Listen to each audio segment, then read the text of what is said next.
باپ بیٹوں کا مسئلہ ہے، بیٹھ کے معافی تلافی کر لو. ایک بار ابا کے پیر پکڑ، کہتا نہیں میرے ابا بڑے سخت ہے. میں کہتا ہوں خدا کی قسم یہ اوپر سے سخت ہے، اندر سے اس سے زیادہ کوئی نرم نہیں ملتا ہے، ملتا ہی نہیں ہے. آج کہہ رہا نہیں مجھے ابا کی صورت نہیں دیکھنی، میرا نبی ہے. سگے چچا بغل میں چل رہے ہیں، پیچھے ہو گئے، آقا نے ہاتھ پکڑ لیا. چچا پیچھے نہ چلیں، محبوب تیری جوتیوں کا صدقہ مل جائے، یہی زندگی کی معراج ہے. کہا چچا میرے ساتھ چلا کریں. کہا کیوں؟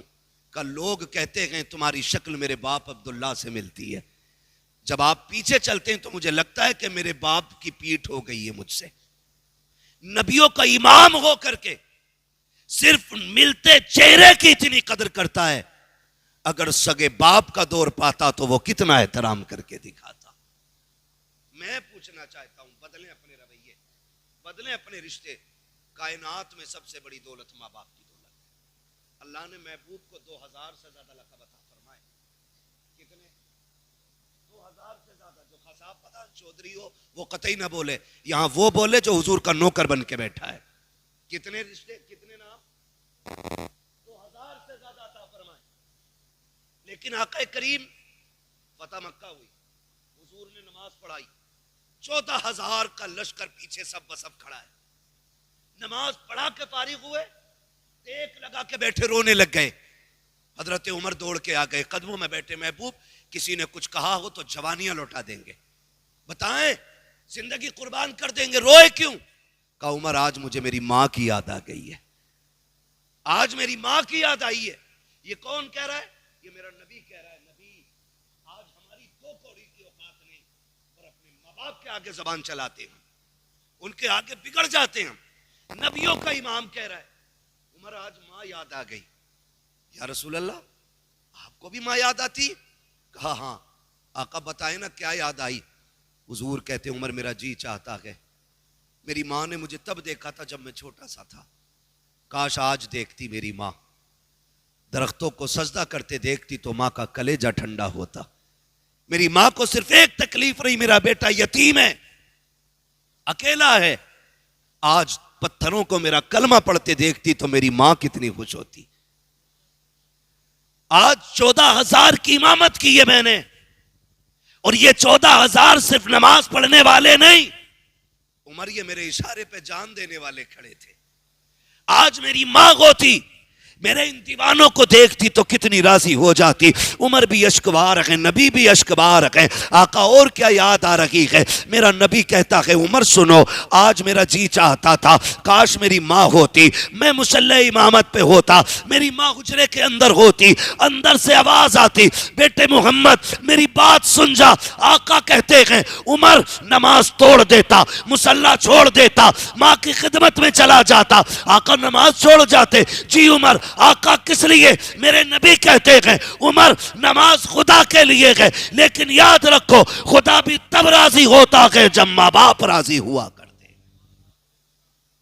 اس سے ہر شخص کو نصیحت سیکھنی چاہیے. ہمیں رب رسول کو راضی کرنے کی اگر کوشش ہے نا تو سب سے پہلے ماں باپ کو راضی کرنے کی کوشش کریں. ماں باپ کو راضی کرنا ہے نا دے بھائی، کوئی مسئلہ نہیں ہے، یہ بھی بیٹھے نا ایسے ہم بیٹھے. ماں باپ کو راضی کرنے کی سب سے زیادہ کوشش کریں. اللہ تعالی ہمیں ماں باپ کی قدر کرنے کی توفیق عطا فرمائے اور ان کی عزت کرنے کی توفیق عطا فرمائے.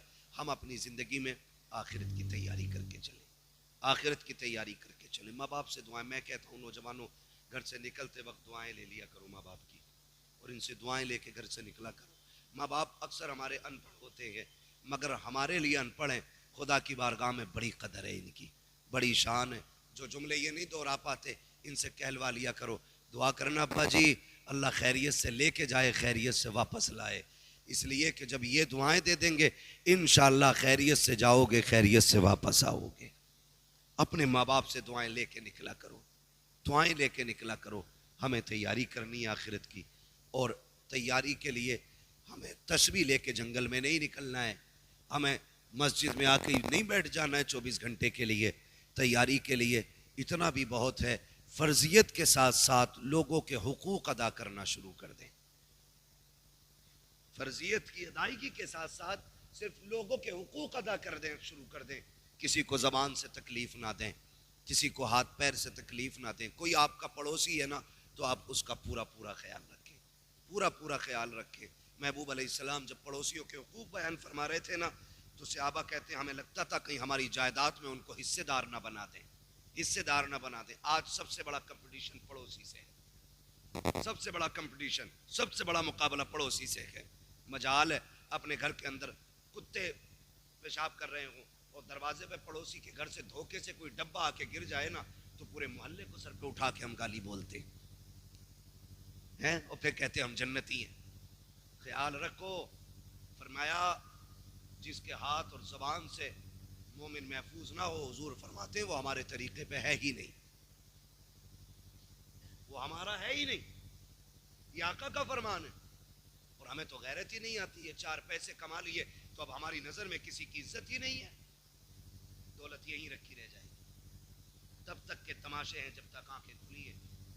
کوئی آپ کا ہے جو اللہ کی راہ میں خرچ کر جاؤ یا کھا لو, باقی جو ہے وہ آپ کا نہیں, آپ کے وارثوں کا ہے, آپ کے بعد والوں کا ہے. اس لیے آپ سے میری گزارش ہے آپ آخرت کی ہم سب مل کے تیاری کی کوشش کریں. حقوق پڑوس کے کتنے اہم ہوتے ہیں. آقا کریم کون سے ستم نہیں تھے بتائیے, کون سا ستم نہیں تھا. حضور چلتے تھے تو لوگ پتھر مارتے تھے, راستے میں کانٹے بچھاتے تھے, گڈھے کھودے جاتے تھے. اللہ نے ہر موڑ پر اپنے محبوب کی مدد فرمائی اور حفاظت فرمائی. لیکن میرا نبی اخلاق کا کتنا بلند ہے. کبھی غور کیا, حضور کے گھر میں گوشت آیا, حضور فرماتے ہیں خدیجہ جی یا رسول اللہ کا شوربہ بڑھا دینا. آقا کس لیے؟ کہا کہ آج ہمارے گھر گوشت آیا ہے, ہم اکیلے نہیں کھائیں گے, اپنے پڑوسیوں کو اس میں شامل کریں گے. آقا کریم نے پیالوں میں گوشت لیا اور جو گالیاں دینے والے تھے, پتھر مارنے والے تھے, ان کا دروازہ بجا رہے. آج عید کے دن سگے باپ کو چھوڑ کے سوئیے کھا گیا اور نئے کپڑے پہن کے عیدگاہ پہ جھمال رہا. مل گئی جنت. وہ جنت کی چابی تو گھر چھوڑ آیا, تو نہیں ملنے والی, ملنے والی نہیں. آقا فرماتے ہیں جس سے باپ راضی ہوتا ہے اس سے خدا پاک راضی ہوتا ہے. یہ اصول ہے اللہ کی رضا جاننے کا, یہی اصول ہے. جس سے باپ ناراض اس سے خدا ناراض. پھر مسجدیں نہیں تو کعبے میں جا کے حرم کی زمین گھس دے, جب تک باپ راضی نہیں ہوگا خدا پاک بھی راضی نہیں ہوگا. یہ اصول ہے اس کے, یہ اصول ہے اس کے. مجھے راضی کرنا پہلے باپ کو راضی کرو, وہ راضی نہیں تو پھر میں بھی راضی. سگے باپ کو چھوڑ کر کے دنیا کو سوئیوں پہ بلا رہے ہو. اگر باپ نہیں آیا تو کیا خاک کی تم نے سوئی ہے, کوئی نتیجہ نہیں تیری دعوت کا. ہاں اب حضور کی آپ زندگی دیکھیں, دروازہ ان کا بجا رہے وہ حضور کے دشمن ہے. دروازہ کون؟ آقا کہتے ہیں انا محمد الرسول اللہ. اندر سے آواز آتی, دروازہ نہیں کھولیں گے. کہا کیوں؟ کہا میں تمہاری کوئی بات نہیں سننی ہے, چلے جاؤ. آئے کیوں ہو؟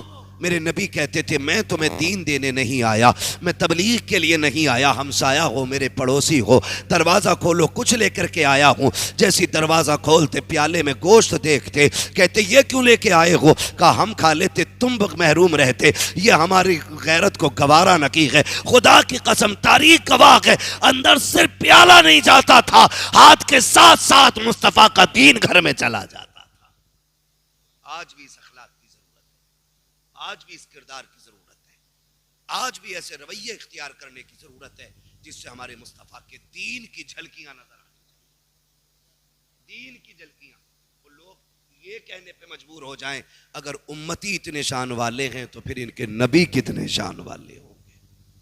یہ ایک ایسا ماحول ہمیں بنانا ہے اور آخرت کی تیاری کرنی ہے. اس سے پہلے کہ مسجد سے ہمارا بھی اعلان ہو, ہم اپنے اعلان کی تیاری خود کر لیں. اور جو کہتے ہیں دیکھا جائے گا, کر لیا جائے گا. ابھی عمر کیا آئی ہے, ابھی تو بال کالے ہیں, ہوئے نامور بے نشاں کیسے کیسے, زمین کھا گئی آسماں کیسے کیسے. بڑے بڑے آج زمین کے اندر چلے گئے لوگ جن کے نام کی دعائیاں دیتے تھے, آج وہ بھی منو مٹی کے نیچے ہیں. تیری میری اوقات کیا ہے, 8 دن نہیں بن لگیں گے کہ یہ کیڑے کھا جائیں گے بدن, کچھ نہیں بچنا ہے, بال ہڈیاں ساری گل جانی ہیں. او بھائی پھر اس کے لیے فکر نہیں کرنی ہے, ہمیں آخرت کی زندگی کے لیے فکر کرنی ہے. آخرت کے لیے میں ان سے گزارش کروں گا کہ جو لوگ اب یہ داڑھی رکھنے سے محروم ہیں، خدا توفیق دے چہرے سجا لیں، حضور کی سنت سجا لیں اپنے چہروں پہ، تاکہ جب کفن میں لپٹ کے جائیں تو فرشتے دیکھ کے یہ نہ پوچھیں کس کا امتی ہے، کہاں سے آیا، کون ہے، بلکہ تیرے چہرے کے بال بتا دیں، حضور سے محبت کر کے قبر تک آیا گئے۔ وہ کہا تھا بیدم نے کہا تھا، ہاں کیا بات ہو محشر میں سجدے کیے جاؤں، تم ہنس کے کہے جاؤ دیوانہ ہے دیوانہ، میں ہوش و حواس اپنے اس بات پہ کھو بیٹھا، تم نے جو کہا ہنس کر آیا میرا دیوانہ، اتنا تو کرم کرنا اے چشمے کریمانہ، جب جان لبوں پر ہو تم سامنے آ جانا، جب جان لبوں پر ہو تم سامنے آ جانا، تیاری کر کے جاؤ، لینے کے لیے حضور آئیں گے، ان کے دین کی خدمت کرو۔ میں نہیں جانتا مفتی صاحب نے موت کے وقت کیا کیا دیکھا ہوگا، لیکن ان کے اعمال، ان کی دین کی خدمت، حضور سے غلامی کا رشتہ اور ان کی دی ہوئی ڈیوٹی پہ وہ ایسے کھڑے تھے، ہمارا ایمان کہتا ہے کہ ان کے انتقال کے بعد، انتقال کے وقت اگر حضور نہ بھی آئے ہوں گے تو ایک ٹھنڈا جھونکا حضور کے مدینے سے ضرور آیا ہوگا۔ ان کے دین کی ڈیوٹی کر کے جاؤ، پھر دیکھو وہ ناز کیسے اٹھاتے ہیں۔ علماء جانتے ہیں، بریلی کے امام احمد رضا اعلیٰ حضرت کے وصال کا وقت آیا نا، ایک شخص نے خواب میں دیکھا حضور تشریف فرما گئے، ابو بکر و عمر بیٹھے ہیں۔ حضور کیسے بیٹھے؟ کہا کہ میرا غلام آ رہا ہے، اس کے استقبال کے لیے ہم بیٹھے ہوئے ہیں۔ کہتے ہیں کون آ رہا ہے؟ کہا ہندوستان سے احمد رضا آ رہا ہے۔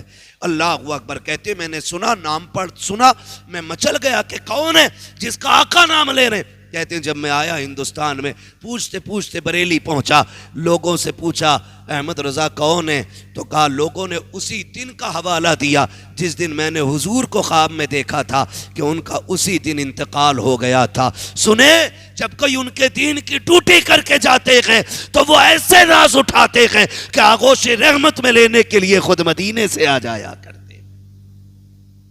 اسی لیے بیدم نے کہا تھا اتنا تو کرم کرنا اے چشم کریم آنا، جب جان لبوں پر ہو تم سامنے آ جانا۔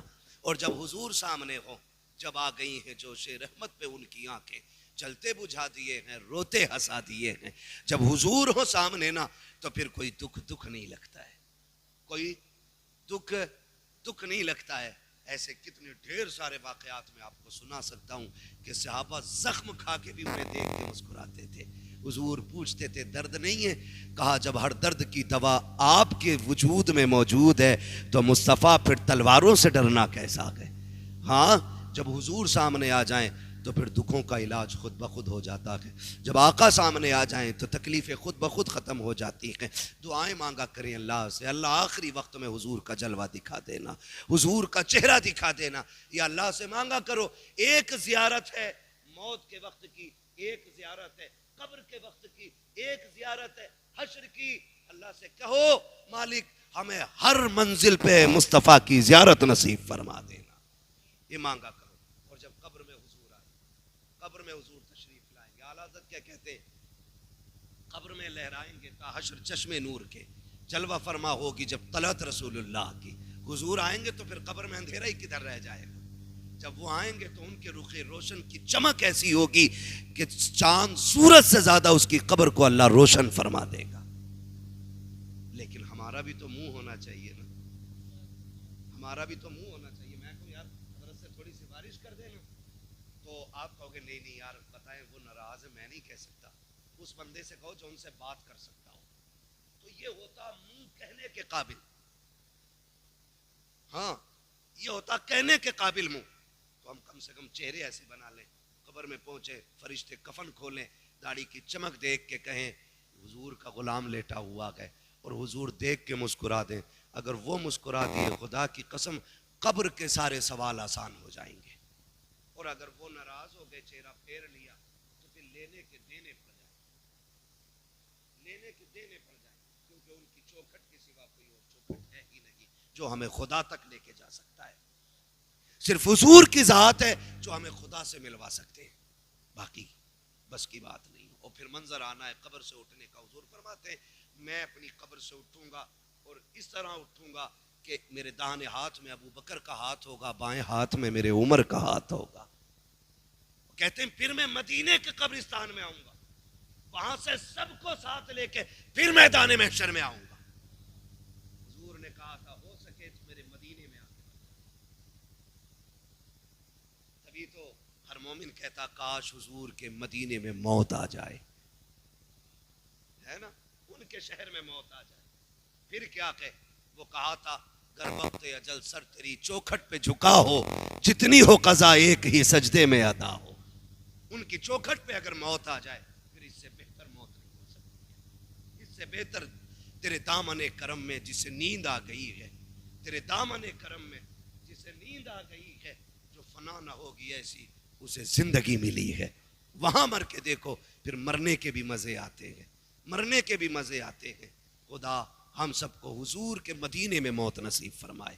آقا فرماتے اگر مدینے میں مر نہ سکو تو مدینے میں مرنے کی تمنا لے کے مر جانا. آقا کیا ملے گا؟ فرمایا دفن سوار میں ہوگے، اٹھاؤ میرے مدینے کے قبرستان سے جاؤ گے.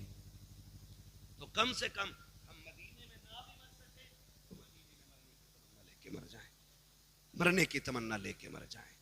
ہاں اللہ تعالی ہم سب کو حضور کی سچی پکی محبت عطا فرمائے. حضور میدان قیامت میں آئیں گے، عجیب منظر ہوگا، عجیب. آج کہتا نا میری لٹھیا کے سامنے کسی کا منہ نہیں کھلتا. آج کہہ رہے ارے جوانی میری تھی، ٹائم میرا تھا، دور میرا تھا، لوگوں کی کائیاں پھٹ جاتی تھی، میں نکلتا تھا تو رستے خالی ہو جاتے تھے. آج بک رہے ہیں نا یہ. اور جب میدان قیامت ہوگا نا، نفسی نفسی کا عالم ہوگا نا، تو جبریل جیسا مقرب فرشتہ بھی آج زبان پہ تالا لگا کے کھڑا ہے. ضرورت نہیں ہے. آقا فرماتے طاقت نہیں ہوگی کسی میں، سب سے پہلے بولنے کی اجازت مجھے دی جائے گی. اس بات کا شکریہ ادا کرو، رب نے حضور کی امت میں کر دیا. یہ بڑا کرم ہے اللہ کا، ہم حضور کے امتی ہیں، یہ بہت بڑا کرم. ورنہ وہ کہا تھا سب نے صف محشر میں للکار دیا ہم کو، اے بے کسوں کے آقا اب تیری دہائی ہے، اب تیری دہائی ہے، اب تیری دہائی ہے. سنتے ہیں کہ محشر میں صرف ان کی رسائی ہے. فرمایا گیا منظر کا، میدان قیامت کا وہ منظر، عمل تو لے جا رہے ہیں، ترازو لگی ہے، سمجھ رہے ہیں، پہلے دن سے لے کے آخری دن تک کے سارے بندے کھڑے، کتنے لاسٹ میں نمبر آتا، اور پھر گرمی، سختی، مصیبت سب. رب فرمائے گا سنو آج سب سے پہلے حساب میں محبوب کی امت سے شروع کروں گا. سب سے پہلے حساب حضور کی امت کا شروع ہو رہا ہے. پھر جب حساب چل رہا ہے نا، عمل لگ گئے، ترازو لگ گئی ہے، اور ہم جیسا بندہ پھنس گیا ہے. بیڑیاں پڑ گئی ہیں پیروں میں، ہاتھوں میں ہتھکڑیاں پڑ گئی ہیں، گلے میں توق پڑ گیا آگ کا، فرشتے کھینچ کے لے کے جا رہے ہیں. ہم مڑ مڑ کے دیکھ رہے ہیں، خدا کرے وہ ہم ہی ہو جائیں. ہم تو اس پہ بھی راضی ہیں وہ ہم ہو جائیں جن کی ہم بات کر رہے ہیں، جن کے بارے میں کہا گیا کہ جب گناہگار کو بیڑیاں ہتھکڑی پہنا کے لے جایا جائے گا، وہ مڑ کے دیکھے گا، فرشتے کہیں گے اب کدھر دیکھ رہا، ترازو لگ گئی، عمل تل گئے، اب کچھ نہیں ہونے والا. کہا ٹھہرنا بھی کسی کے آنے کا انتظار ہے. اتنے میں حضور جلوگر ہو جائیں گے. وہ مڑ کے کہے گا لو وہ آئے مسکراتے ہم اسیروں کی طرف، خرمن سیاہ پہ اب بجلی گراتے جائیں گے. وسعتیں دی ہیں خدا نے دامن محبوب کو، جرم کھلتے جائیں گے، آقا چھپاتے جائیں گے. اتنے میں وہ گناہگار تڑپ کے کہے گا یا رسول اللہ میں پھنس گیا ہوں، میں پھنس گیا ہوں. حضور جلدی جلدی قدموں سے آئیں گے. وہ کہیں گے کیا ہوا فرشتوں کا؟ حضور عمل تو لے گئے، گناہ زیادہ، حکم جہنم کا ہوا. آقا کہیں گے پھر تو لو، پھر تو لو. فرشتے کانپ جائیں گے، حضور صحیح تو لائے. رب فرمائے گا جو میرا محبوب کہہ رہا ہے وہی کیا جائے. پھر تو لے گئے. پہلے گناہ زیادہ تھے، اب نیکیاں بڑھ گئی ہیں. یہ وہابی مذہب کہتے ہیں نا حضور سے کیا ہوگا، وہ اپنی بیٹی کی شفاعت نہیں کریں گے معاذ اللہ. تم مردود شفاعت کی بات کرتا ہے. انہوں نے دنیا میں کہہ دیا تھا میرے شہزادے نواسے جنتی جوانوں کے سردار ہیں، میری بیٹی فاطمہ جنتی عورتوں کی سردار ہے. حیرت نہیں آتی؟ جرا کھائیں تیرے غلاموں سے الجھے، ہم ان کا رجب کھانے غرانے والے، اور ہم اتنے بے غیرت. ان کے ہاں بیٹی لیتے بھی ہیں، بیٹی دیتے بھی ہیں، دعوتیں بھی ٹھوس رہے، اور شفاعت بھی حضور کی چاہیے. شفاعت اسے ملے گی جس کے رشتے صرف حضور کی وجہ سے چلتے ہوں گے. یہ یاد رکھیے، بات صاف کہہ رہا ہوں، یاد رکھیے گا. حضور سے وفا ہے تو صرف حضور کی ہو کے رہو. یہ کہتے حضور کچھ نہیں کر سکتے، کچھ نہیں کر سکتے. اب عمل تولا جا رہا ہے نا، تو اب گناہ گھٹ گئے ہیں، نیکیاں بڑھ گئی ہیں، فرشتے کانپ گئے. حضور ہم نے تولا تھا تب ایسا ہی تھا. حضور مسکرا دیں گے. کہا ٹھیک ہے. آواز آئے گی فرشتو اب نیکیاں زیادہ ہو گئی ہیں، اب اسے جنت میں ڈال دو. مالک پہلے بھی یہی بندہ تھا، اب بھی یہ ہے. رب فرمائے گا دیکھتے نہیں ہو ترازو پہ عمل تلوانے کے لیے میرا محبوب آ کے کھڑا ہو گیا ہے، محبوب آ کے کھڑا ہو گیا ہے. اب بھی گناہ زیادہ رہ جائیں یہ میری رحمت کو گوارا نہ کی ہے. بریلی سے علامہ حسن نے کہا تھا فقط اتنا سبب ہے انعقاد بزم محشر کا کہ ان کی شان محبوبی دکھائی جانے والی.